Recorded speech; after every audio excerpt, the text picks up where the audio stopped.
Alliance club కార్యదర్శి VSR Anjaneya Prasad ఆధ్వర్యంలో తుని మండలం అన్నవరం ప్రాథమిక పాఠశాల చిన్నారులకు విలువలపై అవగాహన, జ్ఞానం మరియు సంస్కృతి సాంప్రదాయాల పరిరక్షణ అనే విషయాలపై చక్కని అవగాహన కార్యక్రమం నిర్వహించారు. ఈ సందర్భంగా అలయన్స్ క్లబ్ అధ్యక్షులు కోరుకొండ సత్యనారాయణ మాట్లాడుతూ విలువలతో కూడిన విద్య నేర్చుకున్నప్పుడే చిన్నపిల్లలు బాగా ఎదుగుతారని, వారే సమాజానికి మార్గదర్శకత్వం వహిస్తారని తెలిపారు. ప్రధాన కార్యదర్శి విఎస్ఆర్ ఆంజనేయ ప్రసాద్ ఈనాడు పుట్టినరోజు జరుపుకుంటున్న శివాజీని మనందరం ఆదర్శంగా తీసుకోవాలని, వారు చూపిన బాటలో మనందరం నడిచి మాతృ ప్రేమను, సమాజాభివృద్ధిని ఆకాంక్షించాలని తెలియజేసి వారికి ఘనంగా నివాళులర్పించారు. ఎస్ వెంకటేశ్వర్లు మాస్టర్ విద్యార్థులను ఉద్దేశించి మాతృ ప్రేమ, సమాజంలో మాతృమూర్తి కుండేటటువంటి స్థానము, వారిని ఎట్లా చూడాలి, శివాజీ ఏ విధంగా మాతృప్రేమను ప్రదర్శించారు అనే విషయాల్లో అవగాహన కలిగించారు. ఈ కార్యక్రమంలో కంకిపాటి రామం, నెల్లిపూడి రాజబాబు సిద్ధాంతి, అలాగే నూకయ్య శెట్టి, సూర్యప్రకాష్, నెల్లిపూడి రాజబాబు తదితరులు పాల్గొన్నారు. అని చెప్పి తల్లికి ఆ కోటని బహుమతిగా ఇచ్చినటువంటి గొప్ప మహనీయుడు ఛత్రపతి శివాజీ.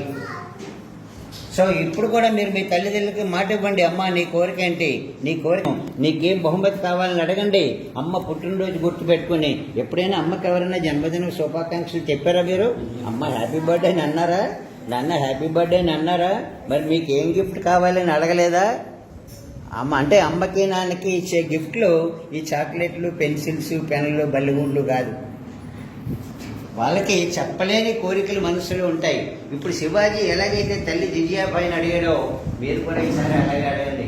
అప్పుడు అమ్మ ఏమడుగుతుంది? ఏం లేదు నాన్న, నువ్వు బాగా పెద్ద అయ్యి మంచి ఉద్యోగం చేసి బాగా సంపాదిస్తూ ఉంటే నేను నీ దగ్గర ఉంటాను, అదే నా కోరిక అంటుంది. అలాగే తీరుస్తానని చెప్పండి. చాలా మంది ఈ రోజుల్లో మనం చూస్తున్నాము, పెద్ద అయిన తర్వాత తల్లిదండ్రుల్ని వదిలేసి వాళ్ళు వేరే చోట ఉంటూ ఉండేవాళ్ళు కూడా ఉంటారు. అందరూ ఉంటారు. బియ్యపు గింజలు, వడ్ల గింజలు అన్నట్టుగా అలాంటి వాళ్ళు ఇలాంటి వాళ్ళు ఉంటారు. ఎవరి రుణమైనా తీర్చుకోవచ్చు, కానీ తల్లి రుణం మాత్రం ఈ ప్రపంచంలో ఎవరు తీర్చుకోలేరు. 9 మాసాలు మోసి చావు మరో జన్మనెత్తుతుంది, మీకు జన్మనిచ్చింది తల్లి. అలాంటి తల్లి రుణం మీరు తీర్చుకోవాలంటే మీ వల్ల కాదు. మీ జీవితాంతం మీరు కష్టపడ్డ అమ్మ రుణం తీర్చుకోలేరు. కాకపోతే